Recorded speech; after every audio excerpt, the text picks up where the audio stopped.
India TV YouTube channel को subscribe करें और बेल आइकन दबाएं। और अब आपको सीधे लिए चलते हैं, उद्धव ठाकरे इस वक्त एक प्रेस कॉन्फ्रेंस कर रहे हैं। दिल्लीमध्ये आलेलो आहे। हेतू सर्वांना कल्पना आहे, तो जाहीर करूनच आलो होतो। आपल्या देशाच्या माननीय पंतप्रधानांना भेटण्यासाठीच आम्ही तिघही इथे आलो। सोबत आपल्या राज्याचे मुख्य सचिव देखील आहेत आणि भेट ही अधिकृत होती। येण्याचं कारण आपल्याला सर्वांना माहिती होतं। राज्याचे जे काही प्रमुख विषय आहेत त्या विषयाची सूचीसुद्धा माझ्या हातात आहे की कोणत्या विषयावरती कोणत्या विषयासाठी आम्ही त्यांना भेटलो।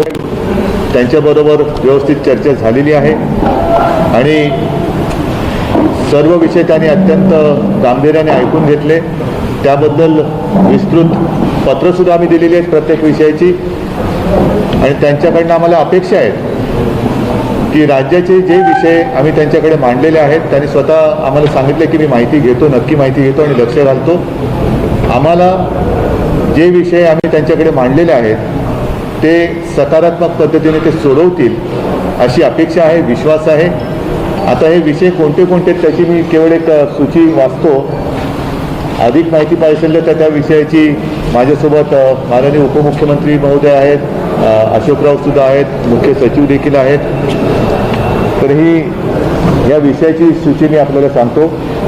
एक तर सर्वांना कल्पना आहे की राज्यामध्ये जे संवेदनशील विषय आहेत त्याच्यामध्ये एक विषय नक्कीच मराठा आरक्षणाचा आहे, ज्याच्याबद्दल सर्वोच्च न्यायालयाने निकाल दिलेला आहे आणि त्याबद्दल आणखीन आपल्याला माहिती असेल तर अशोकराव सांगतीलच।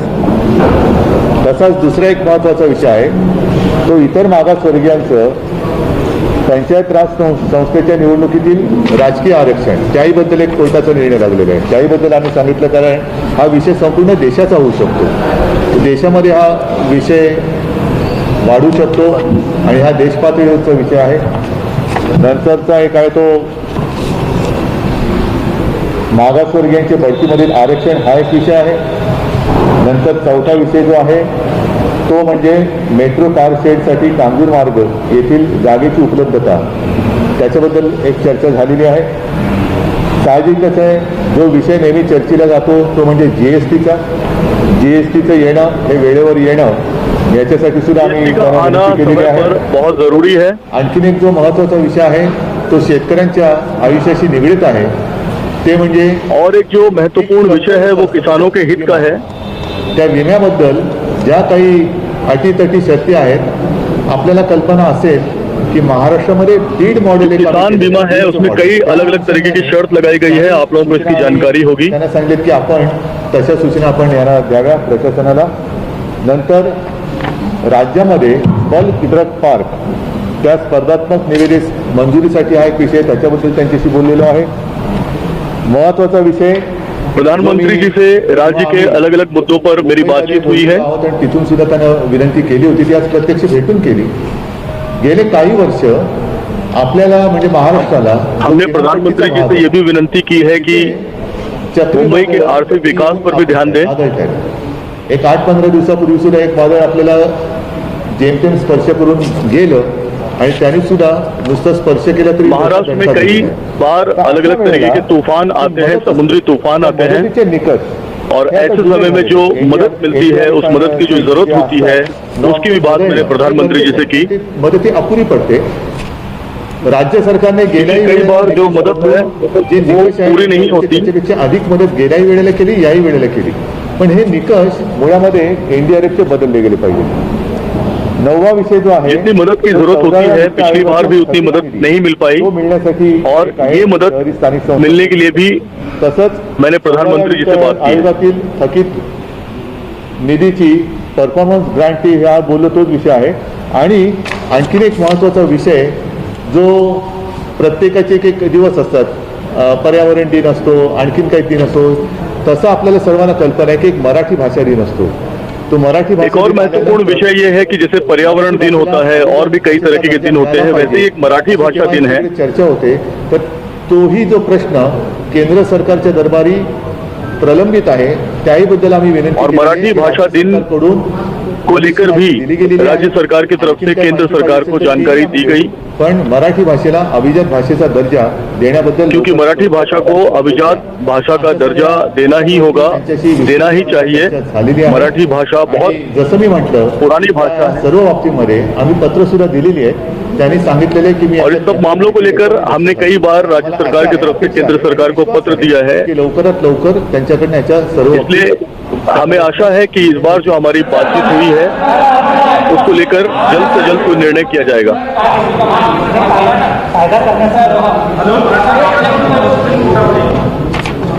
सन्माननीय मुख्यमंत्री जी, सन्माननीय उपमुख्यमंत्री जी, मुख्य सचिव, सन्माननीय खासदार, मीडियाचे इलेक्ट्रॉनिक आणि प्रिंट मीडियाचे सर्व सन्माननीय मुख्यमंत्र्यांनी विचार केल्याप्रमाणे अनेक महाराष्ट्राच्या अनेक महत्त्वाच्या विषयांवर या ठिकाणी मुख्यमंत्र्यांनी आम्ही सन्माननीय प्रधानमंत्र्यांशी चर्चा केली आणि मराठवाड्याच्या संदर्भामध्ये जो विषय आहे त्याला आम्ही कल्पना दिली की 5 मे 2021ला सर्वोच्च न्यायालयाने मराठा आरक्षणाच्या बाबतीत प्रतिकूल निर्णय घेतल्याचा मुख्यमंत्री जी ने बहुत सारी जानकारी दी। 5 मई 2021 को मराठा आरक्षण को लेकर सर्वोच्च न्यायालय में चर्चा हुई सर्वोच्च न्यायालयाने असं म्हटलेलं आहे और उस संदर्भ में सर्वोच्च न्यायालय ने ये कहा हुआ है कि एससीबीसीचे आरक्षण देण्याचा अधिकार हा राज्यांना आता राहिलेला नाही। कुठल्याही राज्यांना मराठा आरक्षण या किसी भी विशेष जाति को आरक्षण देने का अधिकार राज्य सरकार का नहीं है, उसमें केंद्र सरकार के हस्तक्षेप होनी जरूरी है। एखाद्या समाजाचं डॉक्युमेंट ठरवण्याचा किंवा त्यांना आरक्षण देण्याचा निर्णय आता राज्याला घेता येणार नाही। आणि दुसरं म्हणजे इंदिरा सहानीची जी मागची केस लॉ तो लक्षात घेतला तर 50% आरक्षणाची मर्यादाही पार करता येणार नाही। हा 2 महत्त्वाचे विषय आता त्याची बायलाकाने करना। और दूसरी महत्वपूर्ण बात यह है कि केंद्र सरकार को भी इस बात की जानकारी है और ये जानकारी दोबारा हमने केंद्र सरकार को दी है समोर आलेले आहे। और ये बात हमने प्रमुख रूप से जो है प्रधानमंत्री जी को बताई है। तुम्ही जे रिव्ह्यू पिटिशन केंद्राने दाखल केलेलं आहे सुप्रीम कोर्टामध्ये त्या जजमेंट केंद्र सरकार ने जो रिट पिटिशन दाखिल की है सुप्रीम कोर्ट में अधिकार बहाल करण्यासंदर्भातला विषय हा थोडा कामाचा नाही। राज्यांना अधिकार असले पाहिजे, राज्यांना एखाद्या समाजाचं डॉक्युमेंट ठरवण्यावर इतपत अधिकार असले पाहिजे। उस मामले में राज्य के अधिकार सीमित हैं, केंद्र के अधिकार ज्यादा हैं। जोपर्यंत 50% आरक्षणाची मर्यादा की जोपर्यंत जो 50% आरक्षण की मर्यादा है येत नाही तोपर्यंत राज्याला अधिकार देऊन सुद्धा हा आरक्षणाचा मुद्दा जो केंद्र सरकार के अधीन है, केंद्र सरकार जब तक ये सांगितलेला आहे मर्यादा आणि म्हणून 50 देती नहीं, बढ़ाती नहीं, तब तक राज्य सरकारें कुछ नहीं कर सकती। अशा प्रकारचा युक्तिवाद हा सर्वोच्च न्यायालयामध्ये झाला पाहिजे, केंद्राकडून झाला पाहिजे। इस प्रकार की युक्तिवाद डिबेट सर्वोच्च न्यायालय में हुई है। परंतु त्याचा दुसरा महत्त्वाचा मुद्दा जो आम्ही नमूद केला की सुप्रीम कोर्टामध्ये रिव्ह्यू पिटिशन राज्य परिषदेने दाखल करणारच आहे। म्हणजे दिलीप भोसले सर्वोच्च न्यायालयाचे न्यायमूर्ती माजी न्यायमूर्ती दिलीप भोसले यांच्या समितीचा अहवाल आलेला आहे। त्या अहवालाच्या अनुषंगाने या जजमेंटच्या बाबतीमध्ये रिव्ह्यू पिटिशन दाखल करण्याची राज्य शासनाची भूमिका आहे। परंतु हे करत असताना आम्हाला विनंती एवढीच करायची की आम्हाला अधिकार द्या, अभी ये निर्णय राज्याला हमें अधिकार मिलने चाहिए। राज्य को अगर अधिकार मिलेगा तो राज्य ये मराठा आरक्षण का मुद्दा या विवाद दूर कर सकती है। परंतु हे करत असताना आम्हाला अधिकार देत असताना 50% मर्यादा शिथिल करण्यात यावी त्याचा। लेकिन ये सब करते हुए हमें 50% आरक्षण की मर्यादा का अधिकार मिलना चाहिए। 50% तो फक्त मराठा समाजाची मर्यादा नाही आहे, म्हणजे इव्हन 27% राजकीय आरक्षण जे ओबीसीच्या बाबतीमध्ये सुद्धा सेट असायला झालेलं आहे। मुद्दा आहे 50% ये सिर्फ मराठा आरक्षण की बात नहीं है, अन्य जातियों के आरक्षण को लेकर भी ये मुद्दा पहले भी उठा हुआ है।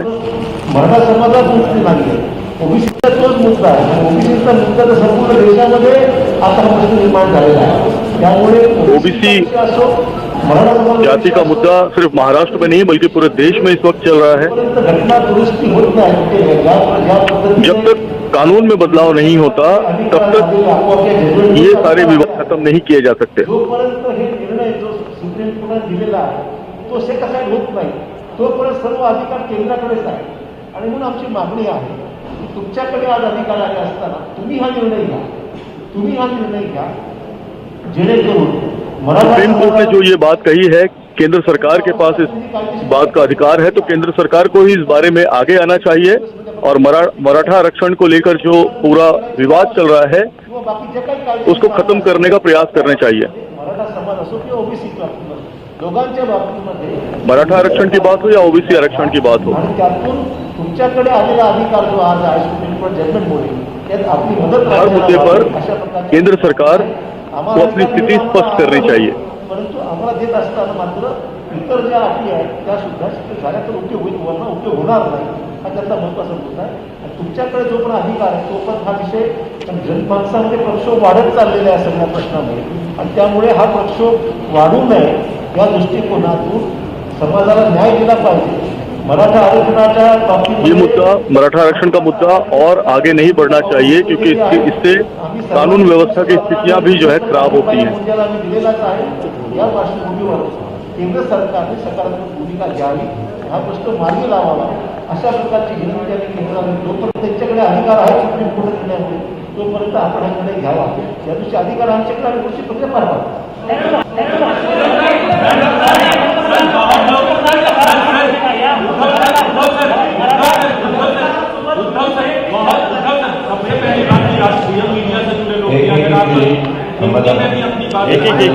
आता अशोकरावांनी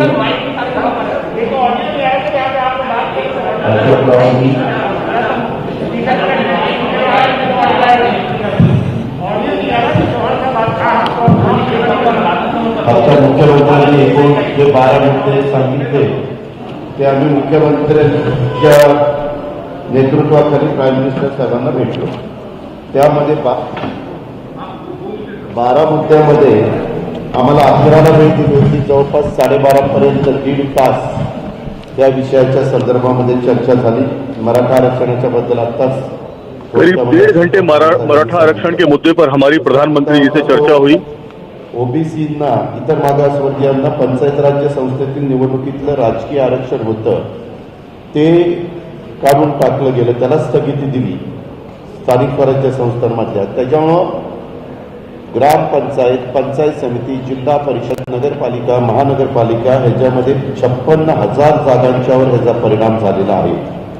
आम्ही पंतप्रधानांना सांगितलं की भारत सरकारने 2011 मध्ये ACCC केलं, त्याची माहिती राज्य सरकारला मिळाली तर त्या आरक्षणाचा अभ्यास करून अहवाल करता येईल। आणि हमने प्रधानमंत्री जी को ये निवेदन दिया है कि 2011 में एक विशेष कानून बनाया गया था ओबीसी को लेकर, जिसको लेकर त्यामुळे SC ST बहुत जिल्ह्यामध्ये ओबीसी प्रवर्ग जो प्रस्ताव था वो पारित नहीं हुआ और उसका परिणाम ये हुआ कि 56,000 नियुक्तियों पर उसका परिणाम हुआ। ST OBC यांच्या एकत्रित आरक्षणाची मर्यादित 50% तरतूद शिथिल करण्याच्या बद्दल। नमस्ते, मैं हूं मीनाक्षी जोशी। वीडियो और खबरों से अपडेट रहने के लिए India TV YouTube channel subscribe करें, बेल आइकन दबाना ना भूलें। जुड़े रहें इंडिया टीवी के साथ।